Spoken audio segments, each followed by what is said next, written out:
My name is Shirley Brown Eileen, and I'm the Manager of Education for Brooklyn Public Library's Center for Brooklyn History. Today, I'm joined by my fellow colleagues from the education team at CBH, as well as our friends from the Brooklyn Museum and a terrific lineup of speakers. I'd like to commence the official proceedings of today's session by acknowledging that the Center for Brooklyn History stands on land that is part of the unceded ancestral homeland of the Lenni Lenape Delaware people. As a sign of respect, we recognize and honor the Lenni Lenape Delaware nations, their elders past and present, and future generations. We are committed to addressing exclusions and erasures of Indigenous people and confronting the ongoing legacies of settler colonialism in our work. Before we dive in, we'd like to get to know each other through a few polls. First, where are you joining us from today?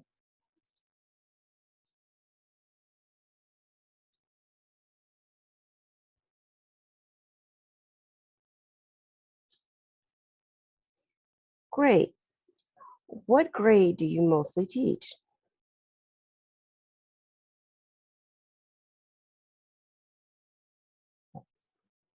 Sorry. Which grades do you mostly teach?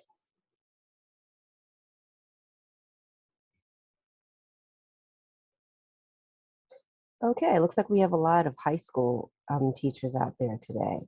That's fabulous. Which subject do you mostly teach? ELA, social studies, art, librarian, something else?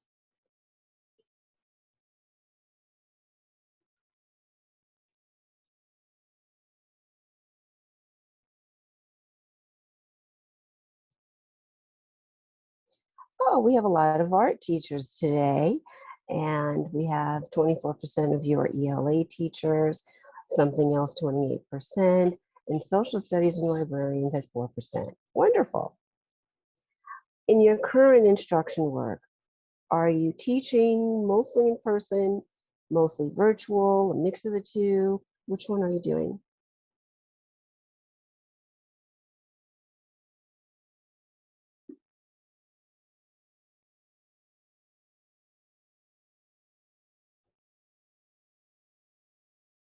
Okay, it looks like 43% of you are teaching a mix of the two, both mostly in person, mostly virtual, with 35% of you teaching virtually and 22% of you teaching mostly in person.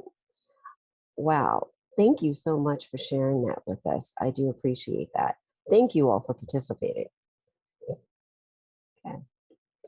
The objectives of our session today are to understand how LGBTQ plus communities have challenged the status quo and presented radical visions of queer liberation through art and activism, and to engage with contemporary artists to understand how the art and activism of today builds on and diverges from historic focuses of art and activism.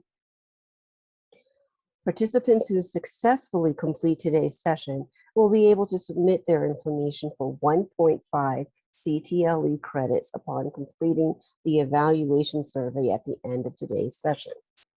Participants who complete today and tomorrow's sessions will have the opportunity for a total of 3 CTLE credits. We'll share all the details with you later. After you have completed today's sessions and after you've completed the evaluation form. Our agenda is on screen for you, and it's also an electronic booklet that we've shared in the chat. We'll be sharing supplemental materials for today's lessons through links in the chat. We'll also send these to you via email and follow up. Before we get started, I'd like to share some housekeeping instructions and review the code of conduct for today's sessions. Today's session is being held in Zoom webinar. While participants aren't able to share questions out loud, we strongly encourage you to use the Q&A button at the bottom of your screen to share questions for the panelists. We will draw from these questions for our Q&A at the end of the discussion. We are committed to ensuring all our events, activities, and materials are accessible to all individuals, including individuals with disabilities. Therefore, Captioning is available during today's session and can be enabled by clicking on the CC closed caption icon on the bottom of your window. Please email our staff with your preferred communications method at connections@bklynlibrary.org. That's connections@bklyn, the word library, no spaces.org. ORG.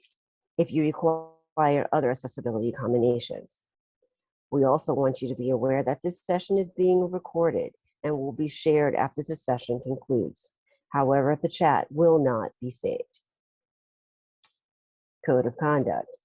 I'd like to highlight our code of conduct. Our events are intended to create a space that nurtures a community of educators that is inclusive of all, regardless of race, ethnicity, gender identity, religion, age, sexual orientation, ability, or stage of professional development. All attendees are expected to show respect to presenters, organizers, and other attendees. We recognize that today's session may include discussions of issues that are new or difficult to wrestle with. As an attendee, you may at times feel uncomfortable with the issues and opinions shared. If you find yourself struggling with the topic of discussion, it is appropriate to walk away from your computer and take a break. It is not appropriate, however, to respond by sharing hateful ideologies or confrontational viewpoints. Hateful behavior will be considered a violation of the code of conduct and will result in your immediate expulsion from this event. We ask you to actively listen, be sensitive to the anxieties and concerns of your fellow participants, and show support for one another. Again, please reach out if you need help. Use the chat feature to privately message staff if you have a technology issue, want to clarify something, or have concerns about another participant's behavior. Find us by looking for the word co-host beside our names in the participant list. We're now going to get started. And so I'd like to turn things over to Michael Reback from the Brooklyn Museum of Art, who will introduce our speakers. Thank you so much, Shirley. And thank you all so much for being here with us tonight. So my name is Michael Reback. My pronouns are he, him, or they, them. And I'm the interim school programs manager here at the Brooklyn Museum. And I am so excited for tonight's panel. Can you get the next slide, Charlie? So before diving in, I just want to share a little bit more about the Brooklyn Museum and some of the other ways you can get involved in our work. For those of you who haven't been, we are the third largest art museum in New York City, located in central Brooklyn, but working with schools across the city and beyond. Our mission is to create inspiring encounters with works of art that expand the ways we see ourselves, the world, and its possibilities. And we believe art and dialogue can catalyze a more connected, civic, and empathetic world. We're one of just 2 encyclopedic museums in New York, and our collections and special exhibitions offer a panoramic view of artistic traditions across time and place. Next slide. Education at the Brooklyn Museum is anchored in social justice pedagogy, and our offerings for schools connect our collections and exhibitions to classroom learning, contemporary issues, and students' lives. This year, our programs have been fully virtual, and we look forward to the return of in-person programming as soon as we're able, keeping fingers crossed for next fall. So these are just a few of the school programs offerings that we have. Educators interested in field trips can explore our guided gallery visit program, which offers standalone educator-led lessons. Themes such as art and activism leverage our global collections to cultivate students' critical thinking and creative expression. We hope to offer both virtual and in-person options next year, so stay tuned for more on that. If you're interested in a more in-depth experience, our school partnerships offer students a multi-session exploration of our collections, customized to augment your curriculum. This is not just for art departments. The majority of our school partnerships are in collaboration with social studies or English language arts faculty, offering dynamic arts-integrated instruction to deepen students' learning. Partnerships are extremely flexible and can be virtual or in person, live or asynchronous, etc., depending on your needs. Next slide. And then, of course, we also offer resources and workshops for teacher professional development. We have 2 exciting programs planned for this summer. The first, Art Making as Reflection, will explore how contemporary artists leverage strategies like writing, archival research, and collage to connect the past, present, and future. The second, The Life of Objects, will use our Arts of Africa collection to consider how histories of ownership can illuminate the connection between visual art and global history. We'll be sharing more info on both of these workshops after this program. Finally, any New York City-based arts teachers should definitely think about applying to Art Exchange, a free 5-session program designed to deepen your artistic practice through collaboration with colleagues and contemporary artists. Applications for that will open in September 2021. Next slide. So before handing things over to our moderator for tonight's panel, I want to quickly just say a few words about the theme we're exploring. Some of you may know last Saturday, June 5th, marked the 40th anniversary of the first reported cases of AIDS by the CDC. Since then, since 1981, 32 million people around the world have died from AIDS-related complications. Many advances have been made in treatment since 1981, yet HIV/AIDS continues to be a global epidemic, and in the US, disproportionately impacts queer and trans communities of color. Tonight, as we hear from our incredible panelists and reflect on the power of art and artists in queer activism, particularly HIV and AIDS activism, I want to challenge us all to move beyond the narrative of loss. We must also uplift the legacies of resistance left behind by those we've lost and honor the millions of people around the world who continue to organize, advocate, and fight for liberation. To that end, I want to quickly shout out Visual AIDS, an organization that has been working at the intersection of visual art and HIV/AIDS activism for decades and continues to do meaningful work with HIV-positive communities and the broader public. If you're not already familiar with them, please check them out. They are incredible. Next slide. So with that, I am so excited to introduce our moderator for tonight's panel, Una Aya Osato. Una is a performer, writer, and sex educator from New York City. They're an award-winning actor and playwright who tours her original work nationally and internationally. Una is also a co-founding member of BRASS, Brown Radical Ass Burlesque, a BIPOC femme burlesque collective. Una has been featured in the New York Times, Teen Vogue, NPR's Code Switch, Now This, and many other publications and platforms. Please join me in giving a warm welcome to Una, who will introduce our panelists. Thank you, Michael. So grateful to be here with you all. And we have, as Michael was saying, an incredible panel artists today who are going to be sharing their work and be in conversation with each other. And I'm so grateful to get to moderate. And all right. Yes, I was in pleasure activism, and I'm glad you're here. So I'm going to introduce our first artist and toggle between the screens, and here I go. Timothy DuWhite is a Black queer poet, actor, and activist based out of Brooklyn. His essays and poetry can be found in The Rumpus, The Root, Afropunk, Black Youth Project, The Griot, and elsewhere. In the summer of 2018, DuWhite debuted his one-man show Neptune as a headliner for Dixon Place's annual Hot Fest. Following rave reviews and sold-out performances, Neptune was then restaged as a 2019 kickoff event for Brooklyn Museum's acclaimed First Saturday series. DuWhite was named Black LGBTQ+ Playwright You Need to Know by Time Out New York. He's an alumnus of Public Theater's #Bars program, brainchild of actor-writers David Diggs and Raphael Casal. I think that's how you say his name. He's a current member of the Public Theater's Emerging Writers Group 2020-2022 cohort, 2020-21 BAM resident artist. DuWhite's previous BAM appearances include Word, Sound, Power 2019 from spring 2019, and Essex Hemphill, Remembering and Reimagining from spring 2019. DuWhite's the senior editor at racebaiter.com, program director at NYU New York Writers Coalition, and is represented by A3 Artists Agency for Acting and Playwriting. Please welcome Timothy, who's going to be presenting. Hi, welcome. Hello. I got your last name right. Did I say your last name right? Oh yeah, you did. Okay, just making sure. Welcome. So grateful you're here. Thank you. So happy to be here. Yeah, so just so I'm sure, I'm gonna be doing my 10 minutes of poetry right now, right? All right, let's do it. Let's do it. Hello, everyone who is watching. Yes, as Una said, I'm Timothy DuWhite. That bio is a tad bit too long for my own personal comfort as a person. So definitely had to break that down. But all you really need to know is that I am a poet that likes to create work. So I have a few. Oh, thank you, Sonia. I'm actually about to do Neptune again at Provincetown.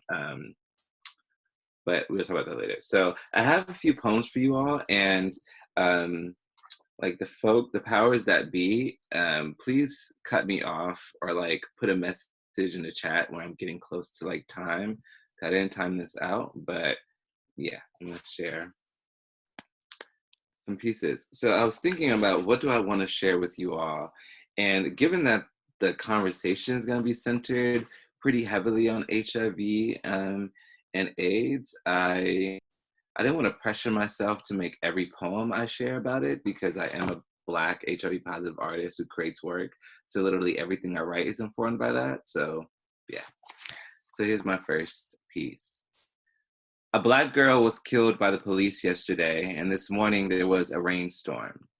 I want to believe that these two occurrences carry a sort of kinship, that each time a Black girl is lifted from her body, the earth responds with its own weeping, but sadly, I don't really think that is the case. Because what is the earth but a Black woman herself, forced to provide for a world that thinks it owns her body? What time does she have to mourn such incessant losses? Since the last great flood, a man named God sent down a rainbow as a promise that the water will never reach that high again, and didn't bother asking the earth what she thought. Did it even give her a clue of what instead she was supposed to do with all her hurt? And here we are, another day with a daughter gone and a gold badge raised to the sky, threatening, don't you move, I will shoot the air too. Just let's give space and just space and respect to all of our, in particular, Black women that have lost their lives to police violence this year and the years that have passed, and let's pray for less of these occurrences moving on in the future. So another poem I want to share is, a lot of these poems I'm going to be sharing are kind of based in Brooklyn. Well, I'm not sure if a lot of them, but this poem's going to be based in Brooklyn because Brooklyn is my heart. And also I think it's kind of makes sense for the Brooklyn Museum. So yeah, this is a story of a day I had with a good friend in Brooklyn. You had to be there. Sitting on my friend's Brooklyn stoop, having spent the afternoon both roller skating and learning how to roller skate around the park 3 blocks away. You had to be there when said friend I was teaching turned to me with a face so soft and pure and said, I have something to confess. I may or may not have nibbled on some shrooms before coming here, and you had to be there as he stared at his hands and croaked, they're growing, and I laughed the way I always do when I get that feeling that a particular joy needs more room to move in my body, and you just had to be there as this same friend recreates this moment as we eat pizza on his front steps. Tim, I could not believe I forgot I took drugs. And you had to have been there when Miss Dorothy, the 81-year-old Barbadian woman, stopped at the gate with a plastic white bag full of Tupperware that she told us she received for free from the church next door, and went so far as to sit the bag down on the ground and open up one of the containers to show us the bounty of stewed chicken and cabbage and plantain, and even us, 2 non-meat eating psychedelic enthusiasts, nodded our heads in silent agreement that yes, today truly is a good day. And you had to have been there to have heard the way Miss Dorothy shifted from story to story with the absence of any sort of conjunction, just a tested and true history of talking that she effortlessly leaned into as she stepped between the entrance of the gate and shared all that it was she knew about being a Black girl in Brooklyn during the 40s, how her employer gave her $2 an hour, yet still cornered her in the back room and said that if she wanted to keep her job, she'll have to come up off some pussy too. And you had to have been there to have seen her face as she extended her pinky finger and said, he was so small, I didn't even feel it. That man fucked himself. And you had to have been there after she left. And my friend and I laughed and contemplated what our various violences may sound like after 80 years of life. And you had to have been there when I got home and my partner walked through the door full of water and some other more flammable liquids and smiled at me and didn't take his shoes off and asked to listen to my music. So I played the Black French girl whose language neither one of us knows but both understand. And even while not touching on the couch, you had to be there to know just how good it felt to be home after being out in a world that, to its credit, gave us both a little of its better manners on this day. Yet it remains that there are so many days and not all of them are like this. But thank God I was here to experience it, and thank God I have the presence of mind to report back, because I swear, if you can just hear my love right now singing kirtan in the shower, you would certainly regret having not been born me today. Thank you all. Thank you all. Thank you all. I see such sweet comments in the chat. All right, we're gonna keep it going. We're gonna keep it going, you know. And again, the powers that be, please let me know when it's time for me to shut up. Because, also, this past April, I did I finished a feat that I've always wanted to do for a long time, which was write a poem a day for April, which is National Poetry Month. It's like a challenge a lot of poets do. So this year, I actually wrote 30 poems in 30 days, and I'm excited to share them with you, and I'm excited to have some poems to share. All right, so I'll do this one. In ancient Rome, they used a form of measurement called a cubit. A cubit is the length of one's forearm, spanning from the top of the middle finger, to the back of the elbow. It is with this measurement that ancient Egyptians built pyramids, homes, schools, and entire communities. Given that the length of one's forearm varies from person to person, dependent on genetics, bone strength, family lineage, a cubit was never an exact measurement. Your cubit may very well be a few inches longer or shorter than my own, yet this standard was still vastly accepted as geometric principle. So when looking at a pyramid, you're also staring at the various arms that built it. Entire communities held together by an accumulation of limbs reaching towards the sky. I cannot help but think about my own arms, about how carrying my niece is not a far swing away from lifting an entire building from the ground up. And I want to believe that when everyone in the house party throw their hands in the air, we are recreating a sort of history. We are constructing a home with only the bones we were born with, because what is a pyramid if not a gaggle of Black girls pointing to the sky, screaming, "Nigga, we built this shit"? What is the tip of my middle finger extended in the face of a police officer, if not a roof somewhere in Cairo? What is my lover's arm stretched over my chest, but the measurement of where my shelter both begins and ends? And though ours may look different, the result remains the same. The world still looks on in awe at how we were able to create something so magnificent with only so little. I have 2 more minutes, and I'm going to say this last poem. All right. All right, 2 minutes. Okay. All right, so this is gonna be my last poem, and I'm so excited to just talk with y'all real quick.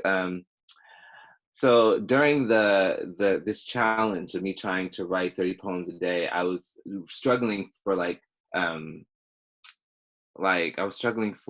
my God, I should be going quicker than this. I was struggling for inspiration. inspiration. So I needed someone to give me prompts. So one day I was talking to my partner, and I was like, I really need a prompt for tonight. And this was after me having a conversation about wanting a house. And then my partner, really like trying to be funny, says, find me a child, because he also wants us to have kids, whatever. So he's like, that's the prompt, find me a child, thinking he was being clever. So I wrote this. He said, find me a child. And instantly I picture him young, like the photos he showed me as a kid when he is always frowning in, the ones he is always frowning in. The frown that he still wears today, the face on the brink of an undoing that he sometimes flashes when he doesn't think I'm looking. Occasionally, I wonder if inner child work is as simple as find me a child, like a never-ending game of hide and seek that extends from the mother's tit to the pile of mail we have yet to open in our apartment. Find me a child, he says, as I smirk at the dandelion he has left on our kitchen table.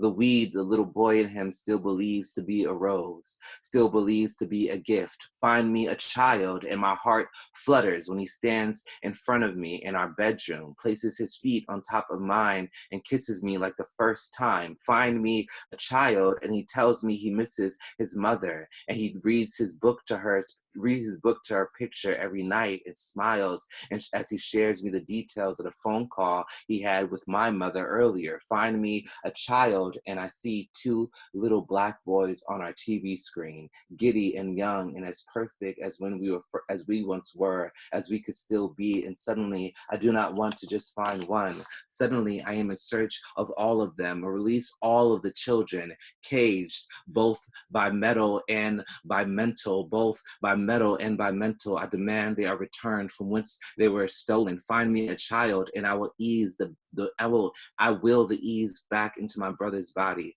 I return the hand he used to draw with, and the heart that was limitless. Find me a child, and I ask my father where it hurts, and he has not yet learned the alchemy of doing anything other than pointing directly at where he is bleeding. Find me a child, and I assure you there will be an adult not too far away asking, did you mean to look for me? And I got to believe that we can live in a world where we can protect children without having to hide them. Find me a child, and I'll show you yourself stronger than you will ever expect you could be.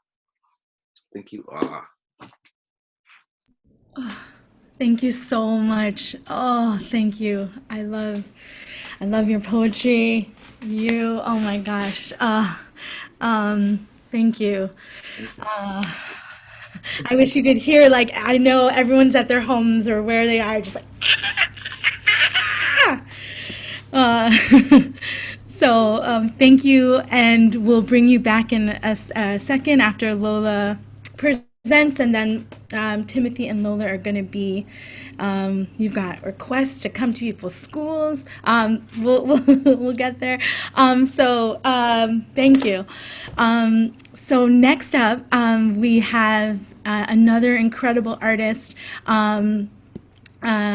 who is going to be presenting a different kind of art form, visual art, and just as powerful and incredible. I'm so excited to present Lola Flash. Lola has been Lola Flash. Okay. Working at the forefront of genderqueer visual politics for more than 3 decades. Photographer Lola Flash's work challenges stereotypes and gender, sexual, and racial preconceptions. An active member of ACT UP during the time of the AIDS epidemic in New York City, Flash was notably featured in the 1989 Kissing Doesn't Kill poster. Her art and activism are profoundly connected, fueling a lifelong commitment to visibility and preserving the legacy of LGBTQIA+ and communities of color worldwide. Flash has work included in important collections such as the Victoria and Albert Museum in London and the Brooklyn Museum. She is currently a proud member of the Kumwenye Collective and a board member with Queer Arts. Please welcome Lola. Yes, welcome. And I also apologize. Can you please say the correct way to say the incredible collective you're part of? Fine, it's fine. You tried. It's Come On Gay. Thank you. Thank you. I will keep practicing it, and next time I see you, I'll get it right. But welcome. We're so excited to have you and get to hear and experience your art. So. Okay. Well, thank you, Una, and thanks to everyone who made it possible for me to be here. Thank you, Timothy. Oh my God, I can't wait to talk to you. I've been thinking about so many things that you were talking about. Yeah, I'm really looking forward to speaking with you. So I'm gonna get my slideshow together here. I'd like for you all to know that I am also a high school teacher. So I'm just sending out all my heart and love to you all, because I know it's been a crazy year, and we're almost there, so yay. Okay, so I'm starting off with the image from my current series called Syzygy the Vision. It's a series that speaks to Afrofuturism, and I suppose it's really sort of a look at the incarceration system, which is why I have the orange uniform on. And it's looking at ideas around, slavery, the future, and just reimagining my history, and sort of looking towards a future where I am actually part of the equation, right? I'm not just something on the side. Here is the image that Una just mentioned, the Kissing Doesn't Kill poster. It says, "Kissing doesn't kill, greed and indifference do." The tagline at the bottom, I think, is very much sort of parallels COVID. It says, "Corporate greed, government inaction, and public indifference makes AIDS a political crisis." So that's me in my younger years on the far right of your screen. I'm kissing my girlfriend at the time, Julie Tolentino, who's also another amazing artist. This ran on the sides of the buses in the Bronx and all over the country. And in Chicago, it was tarred. They actually didn't tar the straight couple, but little did they know that they were actually two gay people kissing each other. But we did a lot of kiss-ins, and so we were used to kissing everyone. In fact, that shoot, I remember we were kissing everyone, and Julie and I just got lucky, I suppose, in one way to have been able to be on the poster. But when we did when this poster came out, we weren't really thinking about, oh, great, we have our picture here or there. It was actually in the Whitney at one point too. At that time during ACT UP's sort of height, which was like, we started in '87. I think I joined at about '88, and this was in '89. We were busy going to different committees, going to hospitals to visit our friends who were HIV positive, and going to funerals. And then, the cycle just continued. So I did do a lot of photography, just kind of normal photography. This was like a really kind of, I think all of our demos were pretty famous. This was one at the NIH in Maryland. That's Julie again on the left-hand side. You can see the road is blocked down there. We were doing something, getting up to no good. We always had our shirts on. I have my Silence Equals Death shirt on. We always had some kind of shirt on, like however we could get the message out, we did. So I enjoy taking these kind of photographs, but I'm an artist. So I started really thinking, using the same kind of process, which I call cross-color, that I started when I was in college at Maryland Institute of Art. So here you can see an image from the NIH demonstration. They had on white lab coats, and you can see those spots. It's actually blood on their white coats. But for me, the process of using cross-color, at first it was kind of a mistake when I did it. I used the wrong paper on the wrong with the wrong slide.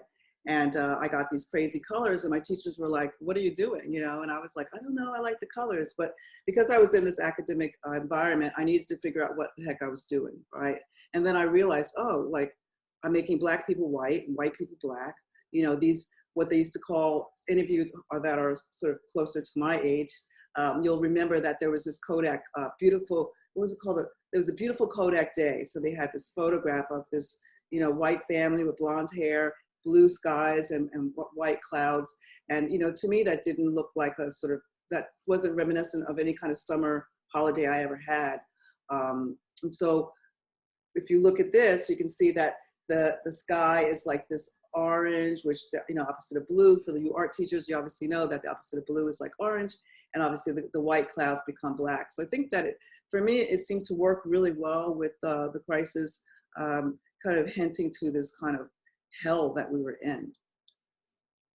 This was the AIDS quilt in, I think, one of the first years, maybe 88 or 89 in DC, obviously.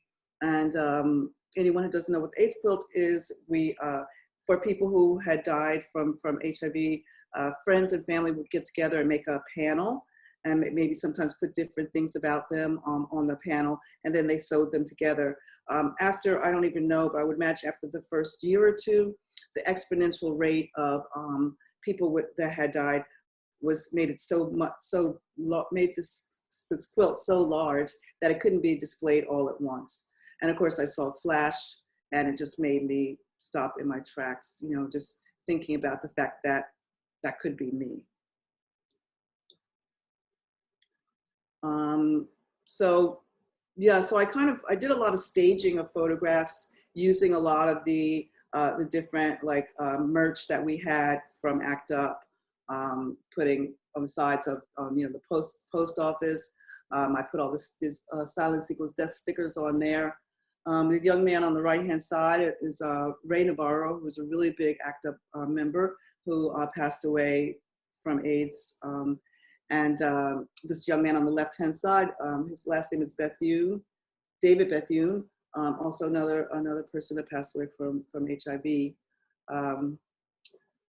The one on the right-hand side was to do with the U.S. Post Office.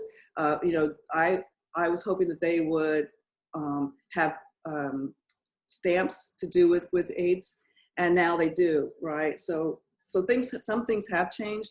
I also attacked the New York Times because they hadn't written anything on the front page, and other institutions that were turning a blind eye basically to the AIDS crisis. This photograph is in honor of my dear friend Ray, who I just mentioned. One day after he had passed away, I was in Provincetown. Timothy, I love Provincetown. I spent many summers there, and so I sometimes get a little emotional when I look at this picture, because basically I had gone to the beach, and this wheelchair was sitting up on this hill, and I didn't see anyone that was differently abled around. And I'm the kind of photographer that likes to ask before I photograph.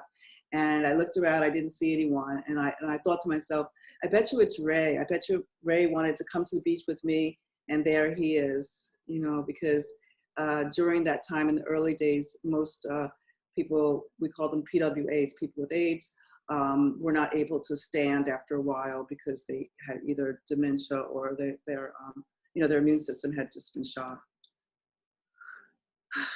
Sorry. And then I just wanted to quickly throw in these two images. This is more of my Syzygy the Vision series that I did during the last COVID year, where they're self-portraits, and this one obviously is in the subways. And I couldn't get any of my friends to come along with me, so I kind of just set my my tripod up and took some pictures and got out of there, because it was pretty scary at that point. But they had just cleaned it. It was that first day that they cleaned it. And then, you know, once poor Mr. George Floyd was killed, that quiet of the city was no longer, right? And so I decided that Syzygy to go to a demonstration. So I made that little sign. I went up to Harlem and participated in a demo there. So that's kind of the end of my story there. I hope you enjoyed my slides. Thank you so much. Your work is so incredibly powerful and beautiful and moving. I'm so, so grateful we get to, I mean, I grew up in New York City, and so I was a kid in the East Village in the late 80s, and I remember seeing that, that iconic poster with you on it on the bus on my way to school, and also the work that you and everyone in ACT UP did really shaped my life as a kid growing up, and so yeah, for everybody in New York and everywhere, I think, yeah. So I'm a sex educator now. I teach in high schools also, so feel the. Oh, we're almost there. So I'm going to bring back Timothy. And oh, welcome back. And I'm just gonna throw out some questions and mostly just let you all talk. But I'm interested in how did you both become involved in activist work, and what is your, we've gotten to experience your art and activism, and just want to hear more about what does your activist practice look like also. And feel free to, go anywhere with the questions there. Yeah, I can jump in. And Lola, that was absolutely just gorgeous, gorgeous work. And I want to talk more. I want to know more, but I want to start there. As far as how I started, that's like I feel like I've have responded to this question many times. It's always an interesting thing because I feel like a lot of activism, as far as like what I do, has stemmed from like a sort of necessity. And that's not to say for everyone, like everyone who's Black, Black, queer, like have my identities, Black, queer, and HIV positive, do not feel like the desire to do the work I do. But for me, the only way I can make sense of like my identities as relates to this world is to go out and like talk about it and do things about it. So I feel like my activism just started with me having these identities in this like world, for one. But I guess the more formal and like how I went out and started doing work was after I was diagnosed HIV positive. I kind of went on this journey of wanting to, I needed to find a way to sort of, what's the word? Contextualize what it is that was happening to me, because I'm going to say funny enough, but it's actually not funny. But the moment that I was diagnosed, like in the room, I looked over and there was a poster that, and at that time it said 1 in 3 Black gay men will be HIV positive in their lifetime. And this was right after I was diagnosed. And like for that to happen and then me see that sign, and actually my mother was waiting for me when I was getting tested, and my mother, after she like heard me, she basically heard me morning after, and she ran into the room, and the first thing she was yelling at was about that sign. She was like, "Why is that sign there?" And I guess just in her, delusionment of being sad, she didn't know how to respond, but she just didn't like that sign was there, and also that she knows that her son was diagnosed. So I think all to say that moment of like this statistic, my mother's reaction and how I was feeling kind of made me curious as to what does that mean for me to like be this Black young queer kid, HIV positive, and for it to have been sort of predicted before I even walked in. And then from me wanting to know what it means, I just dug into it, and I was like, okay, it means the government. It means, like structural vulnerability. It means like the Black neighborhoods I live in. It means like what health disparities mean to Black people forever outside of just HIV and AIDS. So yeah, it started off with like a question and a desire to make sense of my current state, and then it just kind of grew into a life and a practice. Yeah, I hear you. I mean, it's, thinking about COVID and the disproportional amount of Black and brown folks that have been affected by COVID. It's the same thing, like history teachers out there, I know there's just a few of you, but you know, you will always say that history repeats itself, and it's you know, I'm the same way, Timothy. I'm like, why am I smiling? Because it's not really very funny, but Right. it's true, right? And I mean, for me, I graduated from college in '81, and so that was the first year. Well, it is said that, you know, it was in '81 that the first person was diagnosed with HIV, but many people know that it was before that in the '70s. But I think that's another panel. Right. But and so I feel like I kind of like, you know, you get out of college, you're like, what are you going to do? And I feel like before I knew it, I was like, I felt the need to speak about that, and it had also to do with my identity, being Black and being queer. And so, you know, I used to say every time I blew the candle out for my birthday, I used to always wish for it and in for HIV. And I used to say, I'll never take a pretty picture until they find a cure for AIDS, you know? And so fast forward, like by the time I got to like in my 40s, I was just like, oh girl, you're tired, you need a break, you know? And so I started, you know, doing some sort of landscapes, which I kind of think of as my sort of watercolors, but there's like, I made some notes, sometimes I forget a little bit of something. But yeah, that was really pretty much what, you know, and so I moved to New York, right, I think around 86. Like I said, ACT UP started in 87, so I don't even remember how I started. Like, I don't remember how before I knew it, I was like, Monday nights, I was at ACT UP meetings all the time. And I'd go there and I'd be like, okay, you're not gonna volunteer for another committee. You know, there was like La Casina, and there was, you know, different sort of parts of, or different communities. Like we had one that was specifically around Black women, right? And so, yeah, so I don't know really how I started, but I just got sucked in, and, you know, there was just such agency. Friends were, you know, like Ray, I mean, Ray was diagnosed, I think like in maybe November, and he was like gone by like, you know, before the spring, you know what I mean? Like people were literally dropping dead. And so, you know, there was no time to procrastinate.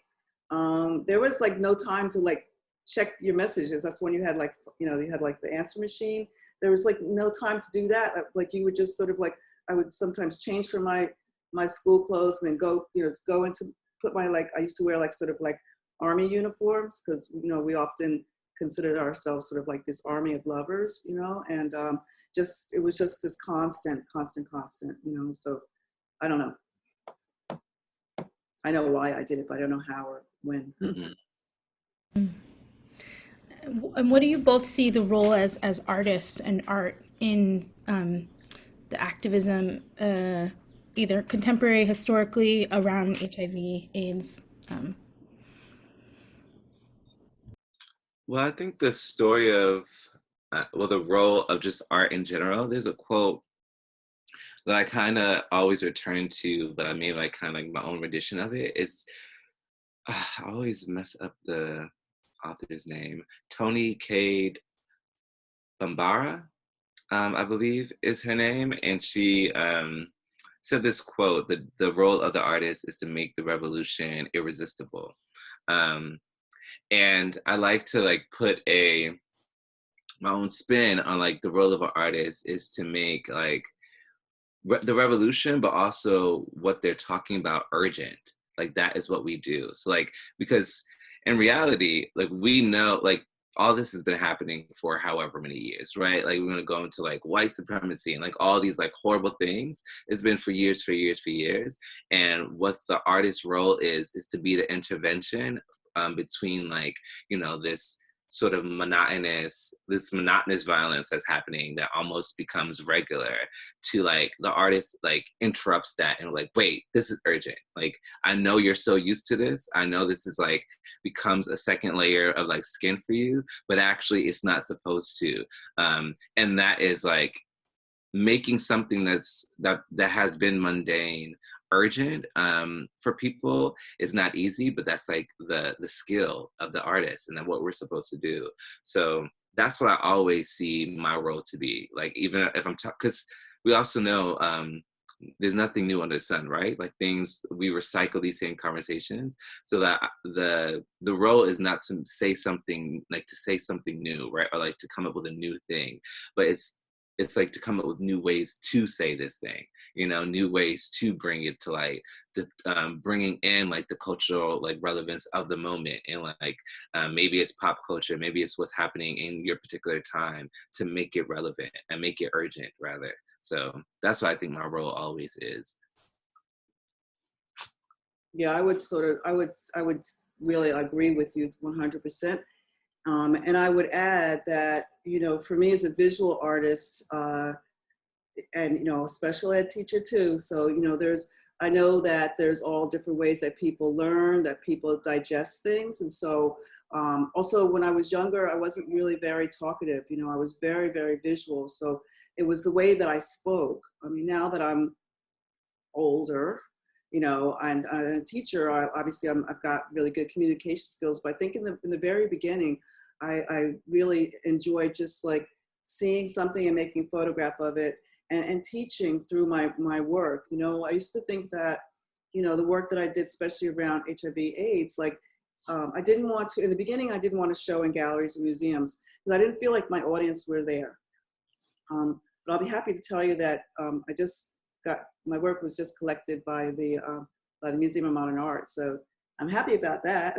But it took me like all of my whole career to kind of realize like, that's a place where I want my work to end up. It wasn't like a goal, but I realized that now 100 years from now or 200 years from now, a little queer Black kid that looks like me or looks like Timothy, you know, could walk into a museum and see someone that looks like them, right? And that's not been my experience. So I feel like going back to, you know, having a show like in a pub or in a restaurant, I felt like maybe if someone like was HIV positive or someone wanted to know more about it, like that could be a spark to a conversation that would help, you know, help people talk about that issue. You know, same like when I came out, like there wasn't like the L word, or there weren't any like pictures in the subway of queer folks, you know, like even though I had a close relationship with my mom and my dad, I had a hard time coming out to them. And I feel like if I could have just sat my mom down in front of like the L word and be like, oh, I'm actually one of those people, you know what I mean? Like that it would have been easier. So I think that there's many platforms for arts to help activism thrive. And that way, so many different kinds of people can have a different entry level. You know, some people might respond more to Timothy's work. Some people might respond more to my work, but we're putting that out, their artwork. And just from the little bit that I heard that what you said, Timothy, we are so on the same level that it's like, you know, yesterday wasn't too productive yesterday because a young man was shot right here. I'm on 26th and 2nd, who was shot right here on 26th Street. For no reason. Someone just said, the guy that had the gun said, you know, what are you looking at? And he didn't answer right, and they just shot him. So, you know, there's just so many innocent people that look like me and you, Timothy, that are dying every day. And even you know, I just have to tell you, it's like even this momentous moment of having my work being acquired from MoMA, I just couldn't be happy. I was like, how can I be happy? And like, all my brothers and sisters are dying, just like, you know. And so I revel in the fact that I'm 62 and a quarter now, because I'm a Black woman and I'm still alive, you know what I mean? So I know I've got on a little tangent there, but it's a tough time in America for a lot of people, and I'm feeling it. Yeah, absolutely. This actually I really appreciate the fullness of the joy and pain, and I feel like that's so much of what art offers, is a space to be able to hold the urgency. And the reason things are urgent is because we're fighting for people's lives, and that against systems that are increasingly continuously more and more violent. Like, and I guess I wonder, how do you both hold or release like both the grief and joy you're experiencing in life? How is that? Yeah. Right. I feel like I've been thinking about that question too, because funny enough, I actually did I did an interview earlier today as attached to the show I'm doing here at Provincetown, and I had to like kind of sit with a lot of these ideas, and I think, I don't know, I feel like as far as how to like hold on to, I guess, like levity or joy or like any like variation of that word during times like this is something that I feel so thankful for, that it's like an inheritance for Black folks in particular. Like a lot, like I've always grown up with Black people who knew how to laugh in the face of pretty disastrous circumstances, and actually make it very funny and make it like a moment of like communal like enjoyment during times that are not that great. And I think I've been thinking about that recently, about where do I learn, because I spent a lot of time, like I spent a lot of time reading and like all like really wanting to learn. And the more that I learn about like this world or this country as it relates to its treatment of people like me, the more I get maddened, you know, like it's maddening, because it's also not just history, you know, not just past, it's contemporaries right now. So literally, if I sit back and I just think hard enough about all that, I could get into a space justifiably of just constant anger, right? But at the same time, I can't, because of who raised me. You know, like I was raised by people that taught me how to like hold both of these things and still not give up like my laugh and my joy and all those things. So yeah, I think my answer is just I feel so thankful for the communities that I've come from, and the people that have raised me, that showed me that both of these things are always necessary in my life. Yeah, and I would definitely tag on to that. My mom used to always say it's better to laugh than to cry. And, you know, I think that I too revel in my, and all the people that came before me. You know, like I think about Harriet and like what a tough job she had, but you know, she didn't say, like in some ways actually I say that I'm like the modern day Harriet Tubman, because, you know, Harriet didn't say, you know, there's the river over there, y'all, good luck, right? She like went and got people, she brought them back. She went and got people, and she was free, but she went back and forth and back and forth, you know what I mean? And that's how I feel. Like any accolades that I'm getting as of late, you know, I feel like I'm bringing everybody along. It's never just been about Lola Flash. It's like, it's these photographs, these portraits, except for this recent self-portrait project. All of my portraits have been about my community, and it's been about communing with those people. So, you know, I used to kind of actually want to be like the artists that had their work under the bed, and they, you know, they found it like when I died or something, because a really important part of my practice is to give my sitter a chance to sit for 2 hours and feel how beautiful they are. Because I see the beauty, sometimes they don't see it, right? And for us, you know, all you have to do is step out on the street and someone's gonna be thinking you're stealing something or something. Even now, right? Even this 21st century, someone thinks, you know, you get on the bus, someone's gonna think you know, it's happened to me. And I have to say, it's like white ladies will grab their bags like, oh, she's gonna take my money. You know what I mean? And it's like, no, I have a master's. I have 2 masters actually. I've got money in the bank. You know what I mean? It's just, it's like, it's very hard to feel. I mean, I think when Obama was elected, I did feel a little bit more like people were looking at me like I had some sense. And that's not that I don't need other people's approval. But you know, when you go outside and you feel like you're looking all cute, and then people like are giving you like the side eye, it's not nice, right? And so the point is that for my models, that was what I wanted to do, was to let them have 2 hours of being with me, looking into my camera and feeling like they're cute, you know. And now it's changed. It's changed. But I think the other thing that brings me joy is my students. You know, joy is actually one of the things that's a really big part of our curriculum. We've been doing a lot about Black Lives Matters and putting it in the context of finding the joy.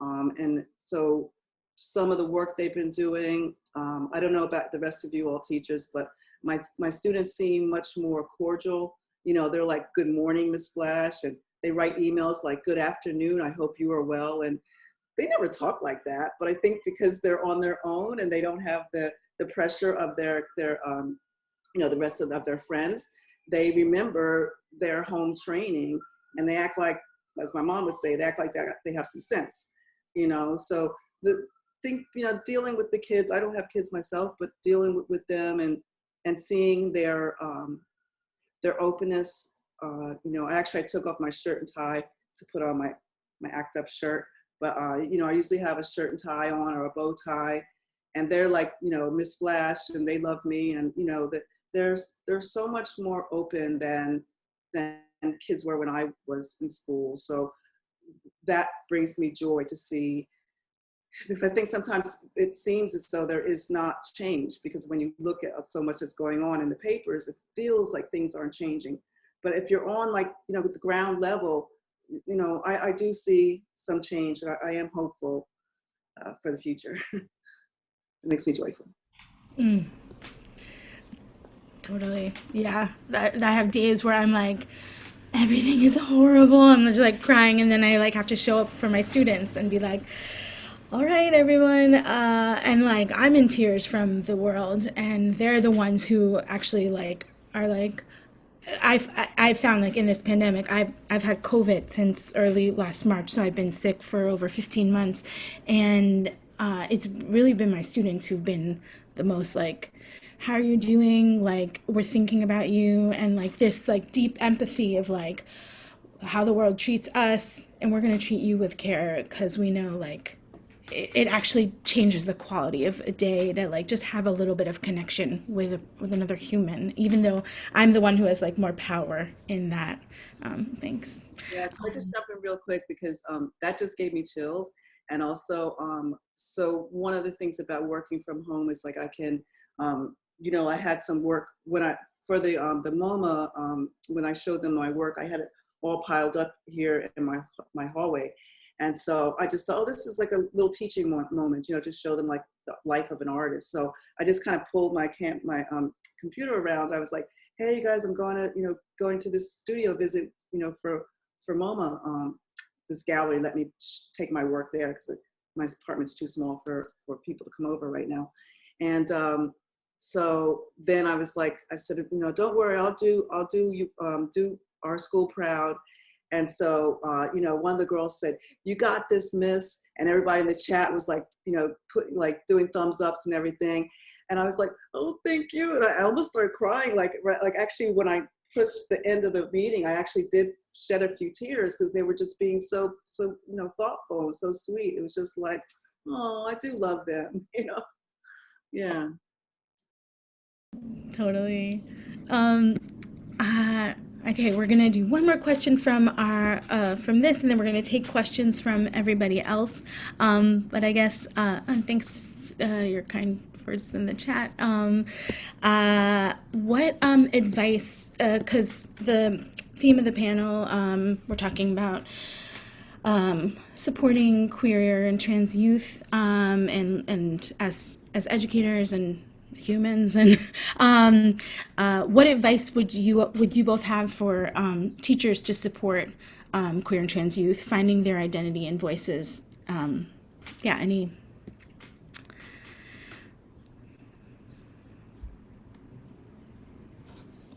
I would like more so pass it to the formal teacher first, and then I can give like I did a lot of like after school programs with Black queer youth, but I feel like I want the formal teacher to hit that first. I just want to ask you a question though. Do you think you'd ever want to be a teacher, Timothy? Because your the way you present yourself, the way that you speak, do you think that might be something you want to ever do? Well, this has been a question a lot in my life. So I actually went to school.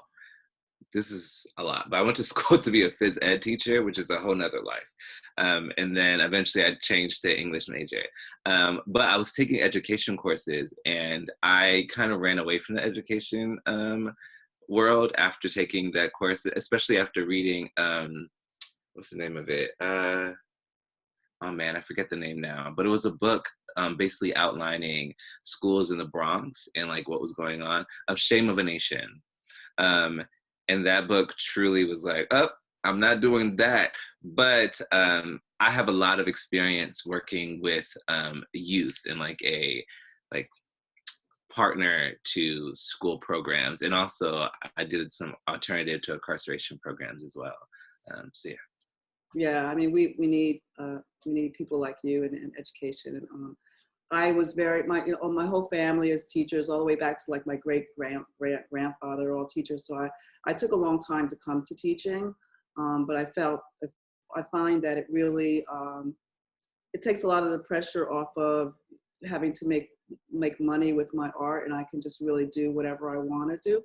So I bet you my mom's up there saying, "I can't believe you're saying that, Lola," because it took her a long time to convince me. But yeah, I mean, I'm just gonna look at mine because since I'm older, I forget stuff. But yeah, I would just say to first listen to what the students have to say, and act later. Any good teacher, that you have to show love, and encourage their difference, right? I think about, I don't know, models who are like top models now. I'm forgetting this woman's name. She's very light skinned. She has freckles. She's crazy beautiful, but she's very different looking, right? And it turns out she committed suicide. She tried to commit suicide several times because she got laughed at all the time, and she finally got some help, and some photographer found her, and now she's like one of the top models. I wish I could remember her name, but anyway, you know what I mean? To encourage that difference, to ask questions and not assume. And I think it's really kind of like questions that to be a good teacher, really, right? To not assume anything. To bring queer people like us in to talk to them, to show them, that they're all kinds of people. And I suppose, I actually tried several times, almost every year I try to start an LGBTQI club. And this is actually the first year we have some students, especially some boys that are coming out.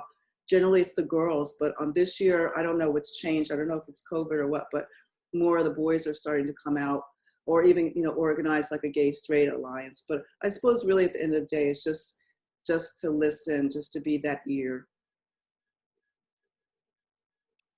Right. So yeah, as I was saying, I have a lot of experience working. My first job right out of college was at an organization called Urban Word NYC, which basically they provide free creative writing workshops to teenagers with the idea of like using hip hop and poetry as a means of pedagogy for these young artists.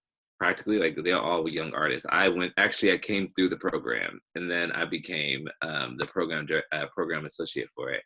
But so yeah, that's my background is always being like the cool person, like the cool guy after school, or I'll come in as a teaching artist, and I was a cool kid, the cool guy disrupting class for the day. So I loved that role because like I still push the real responsibilities to the teacher, unfortunately.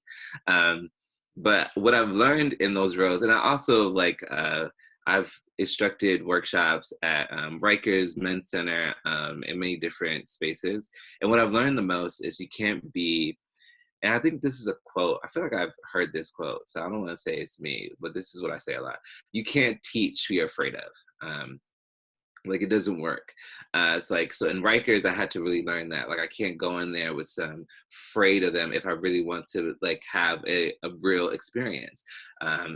And that's also with like youth that's different from you. You can't be afraid of your youth. And it can be it doesn't have to be fear in a sense of like your life, but it could be fear of like just how they express their gender, and you being not sure or understand everything about it, or maybe you have fear of saying the wrong thing, so you treat them differently in the course of that. So I think that is a big thing to always keep in mind in general, is just like, if you feel that you have some sort of fear or reservation around who you're supposed to be instructing, that is something you have to interrogate. Interrogate in the sense of finding ways to get past it, or interrogating, rethinking whether or not you should be in this position for these particular participants. The latter, I think some teachers really should be taking into consideration, at least the teachers I grew up with. So yeah, I think that would be like my main thing, and also just allowing youth to lead the way, and like being like a guide, of course, and like offering what you have learned in this course of like living and in the course of whatever study you may be teaching, but allowing them to lead the way as far as like how they learn. And this will be a last comment on it, is just like, I'm blessed now to be able to write and read and all that, but I was very, very dyslexic growing up, and actually didn't read my first book until I was in 8th grade. And part of that is because before 8th grade, not only was I dyslexic, but I had a lot of teachers that, like a lot of traumatic teacher experiences up until that point. And it came for me to go to 8th grade and meet this teacher by the name of Miss Tanis, who really just like decided to see something in me, and like took time with me. And then I was like, oh, I actually love this. Like this whole time I hated it, but actually this is not true, to the point where I'm still doing it now. So yeah, allowing them to lead the way and trusting that none of these children are stupid. Oh, yeah. I'm also super dyslexic and didn't read for into my teenage years. So I find so many people with that story now. I was like, you too? I thought, yeah. I know, and it is incredible how impactful having like just any kind of elder who you want, like you were saying, talking about like disrupting the way artists and activists disrupt a narrative, like disrupt narratives about stories that we're being told about who we are as individuals, also the impact that can have, and be like, oh wait, a thing I actually really love. Everyone else told me. Say I'm also dyslexic. It didn't seem. I always just thought I was a slow reader, and I still am a slow reader. And so I always make sure to tell my students, like, when the teachers, when we have our professional development, I always know that the other teacher is going to read faster than I do. So I read the first paragraph, the intro, and then I skim everything else so that I can make sure that I'm not like the last person reading. And my mom, bless her, I mean, I owe a lot to her and my dad, but she used to. So this was, of course, this was in the 70s.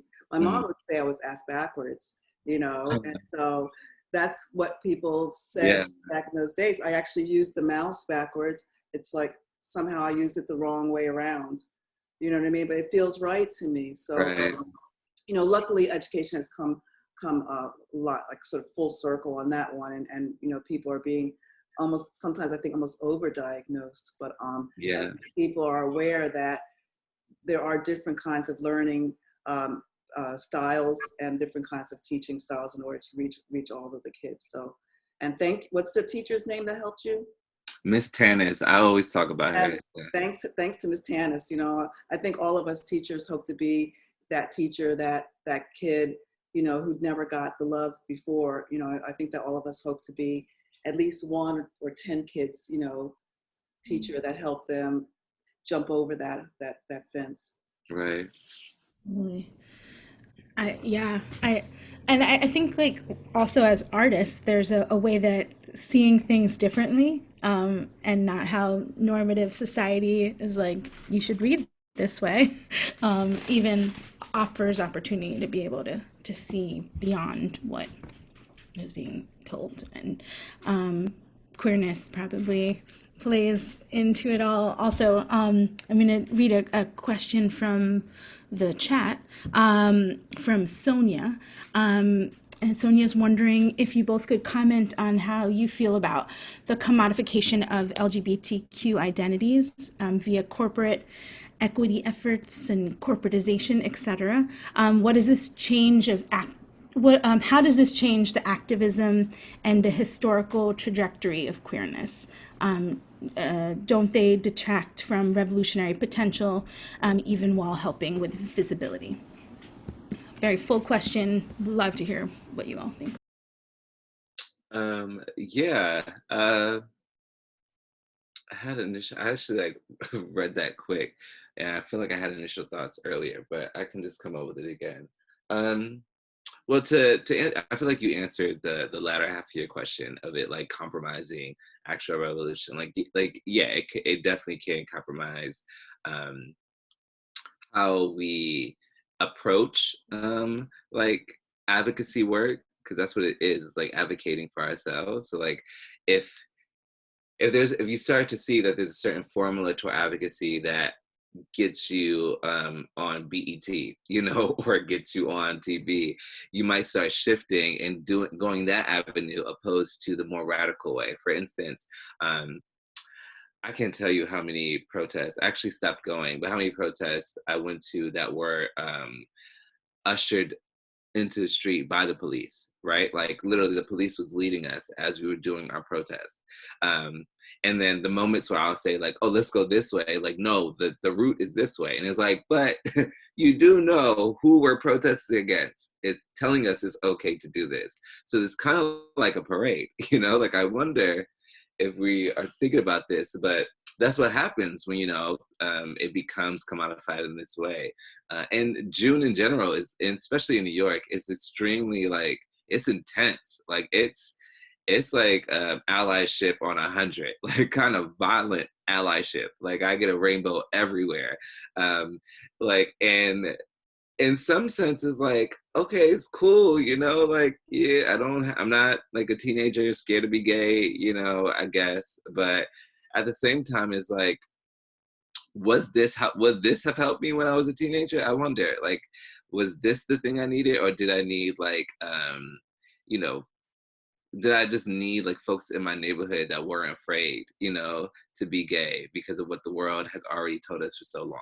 You know, like I'm not sure if like the rainbow flag is necessarily erasing that or creating like a certain like division of antagonism, but not to like, all this to say, I don't want to throw away, you know, the fact that we're able to like be gay and open in places that we weren't before, you know? But I do think whenever anything revolutionary becomes profitable or desirable to like large corporations, we should start like contemplating like, are we doing anything really disruptive here? So yeah. Well, I have several thoughts on that. You know, the last Pride March that I went on was the anti-Pride March, the one that didn't have any sponsorship. And that felt like the old days of, you know, back when I was a kid and I used to, you know, just revel in the Pride marches. And I think just like everything else that you know, you can't just sort of paint it all with one brush, you know? I mean, I think I had a couple years ago, Getty Images they had a prize for queer artists, and Texas Isaiah, who's doing really great nowadays, they won something there, and they had this whole sort of like week of programs, and they had this whole wall full of queer icons. And what they did was all the different offices, they reached out to them and they say, who's like their favorite queer icon and why? So they had, you know, all these amazing pictures. Of course, Getty has like amazing pictures of you could ever imagine. And they had pictures of the people with little notes underneath, you know, why these people were important to them. You know, I got a little gay Getty shirt and a little gift bag of like red rainbow things. But they just seemed to have it seemed to me to be a really, like they had little quotes from different artists, different gay people like around where the food was. And they just seemed to really like put a lot of effort into it. It wasn't just like, okay, we're just gonna put some rainbow flags on this. And, you know, I don't really know what else they did, but it kind of started making me think about like, okay, some of these businesses actually are working towards some sense of equity. They're not just ticking the box, you know? So, I mean, that I know that probably most businesses are working for the money, and I, you know, it's, I suppose, you know, being Black, it's like they've been doing that, you know, Yeah. businesses have been doing that for us Black people, against us Black people for all this time. So it's just kind of like another bandwagon to get on you know, at the end of the day. But yeah, I think that, you know, for that little queer kid in Iowa to maybe see the rainbow flag on their bank, maybe it's something that makes them feel for a second kind of accepted, even though it's not really, but at least they see it, right? So I think that's a really hard question to just, that's like a question that, you know, you need to write like a thesis on, because there's a lot of, it's very like multidimensional. Right. Yeah. So, Mm-hmm. yeah, you know, just like you say, like, I've got a lot of things going on this month because it's Pride Month. Right. You know, like, but what am I going to say? No? Well, not yet. I'm not at that place yet where I'm going to say no. I'm getting to that place where it comes to Black History Month, because I'm just kind of like, no, y'all aren't going to go there again, are you? Come on now. Mm. The shortest month of the year, you know? So, yeah, it's problematic at the end of the day. Yeah. Totally. And shout out to the Queer Liberation March, which is the anti-Pride March that has formally saying no cops at Pride, because as we know, cops are targeting, were the ones who, the whole reason Stonewall happened is fighting back against harassment and brutality, and cops continue to harass and murder Black and brown people, especially queer and trans people. So the Queer Liberation March is happening on, I think it's June 27th, it's a Sunday, so if anyone wants to check it out. And okay, this will be the last question for you both, but I guess, what advice do you have to students who are struggling to find their creative voices, especially during COVID? And I guess it means like in this virtual time. That's kind of a hard one, I think. You know, so many kids are really like not engaged, you know. I mean, the ones that are doing great stuff, but there's so many. I mean, I think that for me, I feel like I'll make more progress with that once we're back in schools. I don't have any ideas, to be honest with you, because I just think that, you know, I mean, the things that I do, like I taught them some stop motion. You know, I've been teaching them different kinds of things they can do, like in their own time, if they're tired of just sitting around being bored or on their games, that this could be something where they could create. So I sort of, whenever I put I encourage them to do a project, I'm like, you could do this in the summer, or you could do something about your family or your friends, or, you know what I mean? I do encourage them to sort of not think of it just as something that they have to do for school, but maybe something that they could do that would lead to other things. Like maybe you want to do, so many of them want to do game design, right? Well, you need to have a good idea of just design in general. So let's do these things. You know what I mean? Like Canva.com. It's another kind of free thing that you can make kind of fun things, you know, it's very colorful. So generally when I encourage them to do their work, I kind of want them to see the other side of it. So I don't know.